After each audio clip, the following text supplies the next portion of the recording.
he went on MSNBC and he went, "Hey, man, I'm just talking about there being too many people, man. Hey, man." The guy can barely talk. You always notice the top priest of this thing are addled weirdos. And you go to his official UT website, he's out there with his buffalo, and there's weird cryptic statements. You can't make up reality. It's too weird. He's dressed in a druidic priest outfit with a Gandalf staff talking about Lucifer. That's in my film Endgame, by the way. And I've told this story. We covered it at the time. I started getting emails and calls and all sorts of stuff of, you know, remove this photo off the website. I don't give you permission of me there, you know, with him from the local paper or this other person. Don't you talk about this. And then here's my graduate paper. I'm now a PhD in molecular biology at such and such. And then I went and searched the people's names, and they'd be in white lab coats at bioweapon labs, sending me threatening emails saying, "Dr. Pianka is too liberal. We must get rid of all humans as parasites."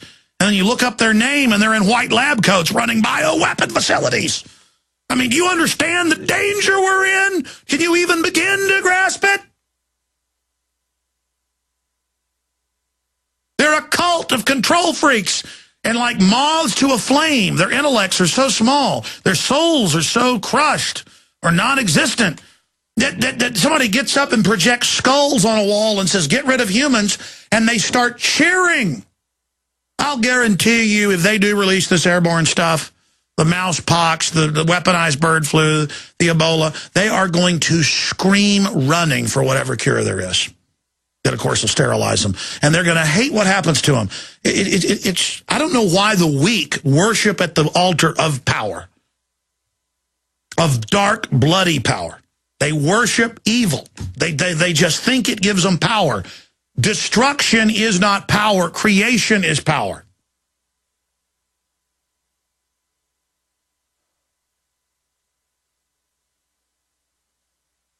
It doesn't matter.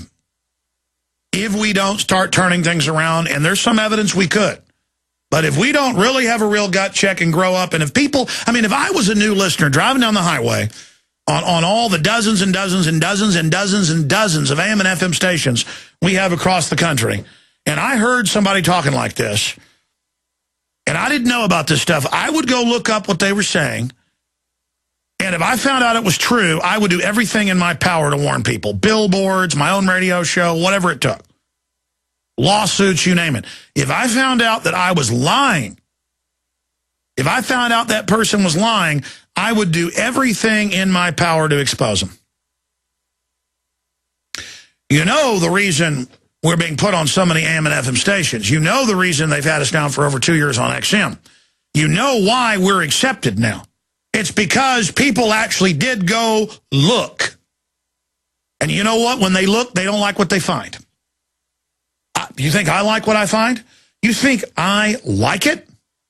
People are like, "Oh, be a little more positive. Oh, don't be so negative." Hey, it's not negative if I come home and a tree has fallen into my house. It's happened before.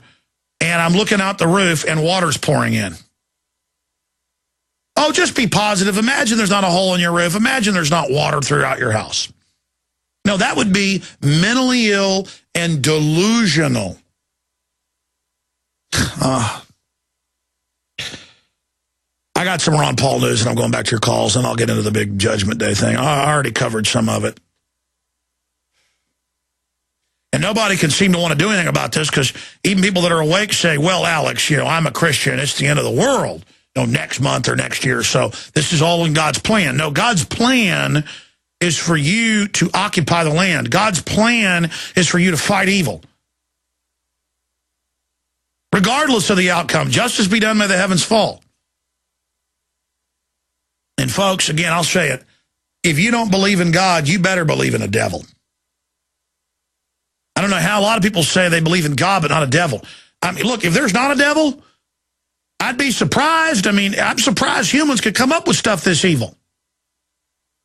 Well, it might as well be a devil. Because let me tell you, you can't think stuff up like this. When you study these people and what they're doing, you're like, they do that? And the tricks within tricks on top of tricks in ways that it's always worse than you thought. It's always, and then it's worse after that, and then worse after that. If you can think it up, you can go Google search it, and they're doing it, and it's worse than you even thought. Bottomless pit of evil. It's a bottomless pit for a reason. And it goes to a place where we don't want to go. My dad tells a story of my sister, I think was like 4 years old or something, and they were on a vacation, and she saw a few minutes of Beetlejuice. Not really that scary of a movie, but kind of creepy. And there's a waiting room in it where the dead are waiting to go on to the next dimension or whatever. And my sister looks up at my dad and says, "Daddy, don't ever take me there," because they took her, to Europe and South America, Central America, all that. And she said, "Daddy, don't ever take me there." Because, it looked like an airport waiting room or something. Don't ever take me there. Well, let me tell you something. Tyrants take us very bad places. That's the norm. And for people out there that can't get their minds around this, my frustration is that if we just learn to recognize evil, just learn to recognize corruption. I mean, somehow it's a conspiracy theory if you talk about government corruption. That's the answer by the paid-for media. Oh, you don't trust what known liars tell you? That's crazy. The highest, I think it was Lionel who was on with us last week made that point. Nowadays, the highest compliment is to say somebody's crazy. It's like that Gnarls Barkley song. John, if you can dig it up, let's go out with it, or let's come back in with it, or I guess we have it. We'll come back in with it. And he says, does that make me crazy? He says, I wasn't crazy because I didn't know enough. I was crazy because I knew too much. And let me tell you, it's bottomless, folks. Just go take a look. One cannot be told about the Matrix. One cannot be told about the New World Order. Look, look, just go look. We have these headlines with these backdrops out there about, oh, the government got caught laundering $100 billion there, billions here, all running drugs, all running guns, blame it on the Second Amendment. Nobody gets in trouble. Oh, MF Global took that $1 billion plus. No, I'm not getting in trouble. Got caught lying to Congress. So what? No big deal. Take the veterans' death benefits. No big deal. Oh, really? What's coming next? See, that's the thing about going off the cliff. No one can believe this is all happening, even as it happens. You ever been in a car wreck?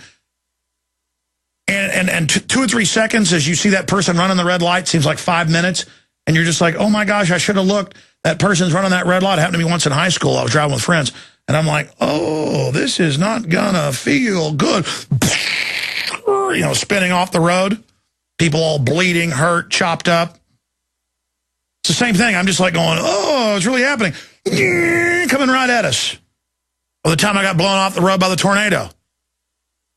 It felt like 2 minutes spinning off the road, down an embankment, looking over to my dad and saying, brace for impact. Hit the oak trees. Boom, that car accordions in.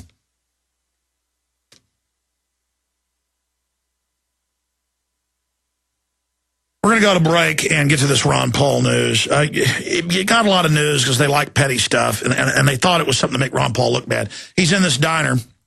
He gets mobbed by about 150, the media said over 150 news people and crews. And so they start grabbing and saying, we're not leaving Ron Paul, and grabbing at him. And some guy's on a bullhorn in there. So he goes out, and this reporter, Dana Bash, comes up and says, oh, a lady was going to vote for you, but not after you rudely left. And he said, that's a hit piece. That's a cheap question. Jesse Benton cuts in, campaign manager, says, we're going to talk to other media here that's all lined up. And they tried to spin it like last time they said he ran out of a interview. Of course, they cut it. He said, I'll give you 10 minutes. They did 10 minutes. Said, all right, thank you. Hey, it's fine. See you later. They cut it to say he stormed out. This time they spun it. Then they put Dana Bash on CNN yesterday to say, we sure hope he doesn't get elected. because they marvel at how well he's doing, the Republican leadership. But we're just here to tell you, you still can't elect him, even if he comes in second here and wins in other states. Because I'm Dana Bash, and I tell you what to think. I get off on that you're unconscious and that you listen to me. Just like that's singing in for you. Notice in Fox's Christmas cards they send out, all the media is pulled by sheep. We pay for it. We support them. They think we're jokes, and it's time to wake up and call them on it. In the land of the blind, the one-eyed man is king.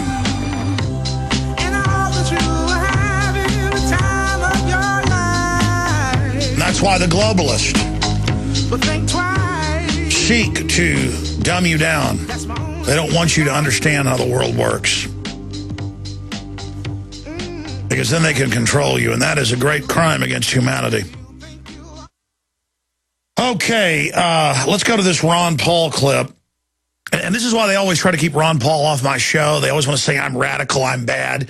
Because America has put up with radical corruption. America has gotten radically comfortable with being robbed.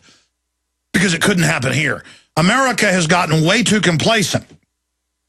And so I come along and slap people upside the head with a giant 2x4 reality, and they're like, oh my gosh, keep him in the basement, keep him hidden, he's crazy, it's not working anymore.